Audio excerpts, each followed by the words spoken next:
What is up, MMA fans? Welcome to my channel. This is the MMA Anomaly Show with yours truly, Olin, aka MMA Anomaly. Make sure you like, comment, subscribe, and smash that bell for notifications. Welcome back, fight fans. What is up? This is Olin, aka MMA Anomaly, back with another episode of the MMA Anomaly Show. And I actually can't wait to talk about these fights. Today we're going to be talking about UFC on Vegas 54. It was one of the kind of under-the-radar cards. I actually saw some folks online complaining that it was a watered-down card, that because we get fights so often, pretty much every Saturday nowadays, that we're destined to see these fight cards that have less names and, less big draws on them. I, however, thought that this was one of the better fight cards that we've seen in a while from start to finish. So, we'll go ahead and start from the bottom here. So in the first fight, we had Nick Maximoff, aka Nate Diaz 2.0, going up against Andrea Petrovsky, one of the standouts from The Ultimate Fighter this most recent season. It was a very quick fight. The guys kind of went back and forth on social media and via interviews, and apparently there was some talk that via Nick Maximoff that they were supposed to fight each other on the regional scene, and that just never came to fruition. Andrea Petrovsky went out very aggressively and completely smoked him. He put him to sleep with a choke, and that's all she wrote. It only took him about a minute and a half to do that, and I mean, if you haven't been watching Andrea Petrovsky, now's a reason to start watching him. Moving into the next fight, we actually had one of the most fun technical fights I've seen in a while. It was Tesuro Taira going up against Carlos Candelario. And man, I mean, Carlos Candelario, he always brings it. He's always game, never backs down. And it was no different last night. He definitely brought it, but Tesuro Taira, a new up-and-comer from Japan, absolutely showed his grit and showed his steel, and my goodness, what a name to look out for. The way that he's able to transition and take the back it's absolutely incredible to witness, and just the technicality in which he moves and kind of surfs on top of the body and the jiu-jitsu scrambles, or grappling scrambles overall, just a pleasure to watch. I feel like whether you've trained or not trained, definitely somebody you should watch. He's very exciting, constantly moving forward, constantly trying to advance position or go for some type of submission threat, and definitely a great addition to the UFC roster. In the next fight, it was kind of a tough pill to swallow, right? We had Angela Overkill Hill going up against Vera Jandiroba, and I mean, Vera is just one of those fighters that she might not put on the most exciting fights that you'll ever see, but you can always count on the fact that she is going to always be going forward. She is always going to be going for the takedown. And if she gets the takedown, her top pressure, if I had to describe it in one word, I would say suffocating. Her top pressure is absolutely suffocating to the point of making people tire out and quit on themselves. Angela Hill, that being said, is not a quitter at all. Constantly tried to get out of those exchanges. And even though she lost the decision, I think that she showed vast improvements in her grappling. A tough loss for Angela Hill, and I really do look forward to seeing her next fight. I hope it's in the UFC, but I'm not so sure it will be, to be completely honest. Congrats to Vera Jandiroba. I honestly think that if she keeps on at this trajectory, she could be a problem for the division. In the preliminary co-main event, we had Michael Johnson going up against Alan Patrick. Me and Drew actually kind of talked about this a little bit going in, and we thought that Michael Johnson might have his hands full going in against Alan Patrick, but boy did he shut us up. He proved that he is still dangerous, his hands are as polished as ever, and he throws really weird strikes. He'll do these pawing hooks, but they work, almost like a Justin Gaethje style striking. But man, he is a lot of fun to watch. Again, somebody that is able to really absorb the pressure whenever it's put on him, scramble back to his feet, and prove to be a real problem on the feet. That being said, he won the fight via TKO in the second round. He sat Alan down, and it was just a great fight to watch, honestly. The preliminary headliner was actually somebody that I kind of grew up with. I worked in restaurants with in Louisiana. Andrea KGB Lee going up against Viviana Araujo. And even though I actually know Andrea Lee, I really thought that Araujo was going to go out there and win the fight, which she did. If you watched the fight, if you paid attention to social media at all, there was obviously a moment in between rounds that is more talked about than the fight itself, which was actually a really good fight. And it was Andrea Lee's boyfriend, Tony Kelly, being clearly kind of racist here. I'll try and throw the clip up here as long as it doesn't get removed. That's what they're gonna do. They're dirty fucking Brazilians. They're gonna fucking cheat like that. Guess what? We came to fuck somebody up, and we will look. So as you can see, not a good look. And I mean, that being said, he has a fight coming up in, I believe, Texas.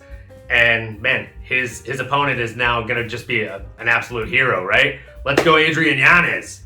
Now in the next fight, we had a newcomer, Jake Hadley, coming from the Dana White Contender Series, going up against Mr. Alan Nascimento. I mean, I really thought that Nascimento was going to kind of show his brass and that he belongs in the UFC and take Jake Hadley out. Jake Hadley did look good on the Contender Series. That being said, the fighters on the Contender Series are not UFC fighters, right?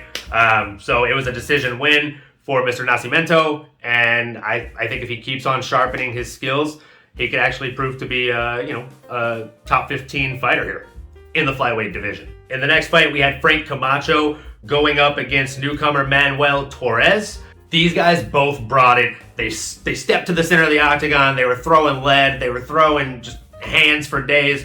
And in the end, when both people were throwing big bombs, big haymakers, trying to take each other out, what do you think's going to happen? Somebody is going to get knocked out. And that's what ended up happening. We saw Frank Camacho ended up just getting knocked out there in round one. It was about 3.5 minutes into the round, 3 minutes and 27 seconds in. It was a beautiful knockout. Definitely check that out. All right, moving into this next fight. It's a fight that I was actually very excited about going into. We had Katlyn Chookagian going up against Amanda Ribas. Now, me and the fiance watched this one, and we both thought decisively Ribas won the fight. In the first round, she got a takedown. In the second round, she got a takedown. She ended up establishing about 4 minutes, maybe 4.5 minutes of control time, which is insane in a 15-minute fight. It's almost a whole round of control. And the overall strikes across the distance, you had 71 to 84 in favor of Amanda Ribas. The significant strikes, you had 63 to 55 in favor of Chookagian. Okay? The percentages of strikes thrown versus landed, all in favor of Amanda Ribas. 2 takedown attempts from Katlyn Chookagian, 2 takedowns failed. 6 takedown attempts from Amanda Ribas, 3 takedowns landed. Now, if you ask me, that's pretty clean cut. That's pretty clear as day. Amanda Ribas won that fight. I would love to know what you guys all think in the comments below. If you think I'm wrong, please let me know why. Tell me how you scored that for Katlyn Chookagian and why you scored that for Katlyn Chookagian. So obviously, Chookagian won a split decision, and good for her. Amanda Ribas showed that she can come up in weight and be an absolute threat to this division, and I look forward to seeing her next fight at this weight class with maybe a little bit of a longer camp. This next fight was definitely my most anticipated fight of the entire night. I've been looking forward to this fight for some time. We had Davey Grant, who I always look forward to his fights, going in there against Luis the Last Samurai Smolka. Now, this fight on paper and in real life just had fight of the night written all over it, right? In the first round, it looked like Luis Smolka was done. He actually got dropped, and when he hit the mat, my fiance pointed out that he literally looked up and said, "Fuck." So, not a good look, right? He got hit fucking hard, and he got dropped hard. And it looked like it was all but over for him, but he ended up fighting through, ended up scrambling, surviving the round. And then in the second round, he comes in there, and he actually, in my opinion, wins the second round. They go into the third round, round 3, 1-1. You can't ask for a better fight than that. You can't ask for a cooler fight than that. And then all of a sudden, just boom, Davey Grant just sent him into orbit. And, it was a wild scramble. He ended up actually hitting him with a calf kick, right? And then Luis Smolka couldn't plant on his leg. He kind of hopped up, and while hopping, had the instinct and grit to shoot for a takedown on one leg. Shoots for the takedown, fails the attempt, tries to do kind of a front flip scramble to get into better position, ends up on his back, and then boom, boom. I believe he got caught with maybe 2 or 3 big shots from the top from Davey, and just sent him into the shadow realm. Hope he has a quick recovery. Big fan of Luis Smolka. I definitely think that he can stick at this weight class if he wants to. If he doesn't want to make the cut back down to flyweight, I don't think that would be the worst decision for him.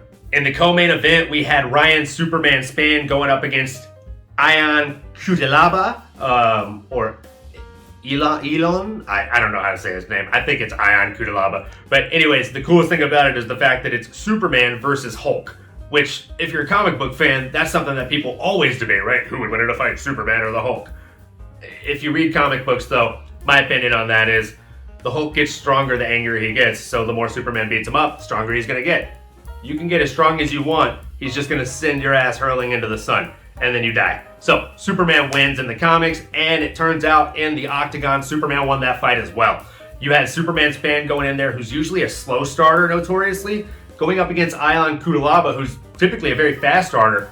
Both guys came, met in the middle, started throwing hands and feet, and good lord, Ryan Spann has his kryptonite in his hands for most men, which I guess is the wrong word because he's Superman. Maybe he's just a man of steel, right? He's got steel hands. He put Ion down, and it was bad. Cutela got slept, and I think Ryan Spann could definitely be a problem for this division. I'd like to see maybe Ryan Spann versus Anthony Smith if Anthony Smith wins his next fight. But we'll see. And of course, in the main event, we had a pretty unfortunate finish to an otherwise awesome start to the fight. We had Jan Blachowicz going up against Alexander Rakic. Rakic looked to be doing incredibly well against Jan, and something happened when he was taking a step back. You literally saw his knee kind of click and lock up, and then he just falls down in agonizing pain. I hope it's nothing too serious, but if I had to guess, I would say it looks like, maybe like a torn ACL or MCL or something. But we'll see. Time will tell.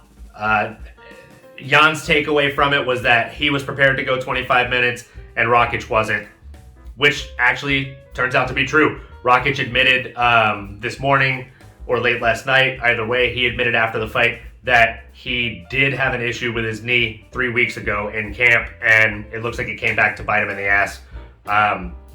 Most of these fighters really don't go into these fights 100% ever, and that's one of the issues with this sport is how hard it is to get through a full training camp without sustaining any injuries going into the fight.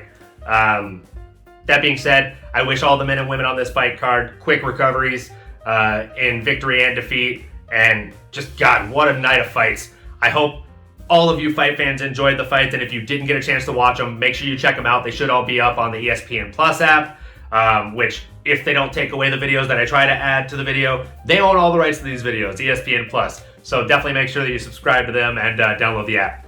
Thanks again, guys. Wherever you're watching or listening to this, whether it's on YouTube, Apple Podcasts, Spotify Podcasts, the whole lot of them, make sure that you subscribe, like, comment, rate the podcast, do all the things you're supposed to do with YouTubes and podcasts and all that stuff.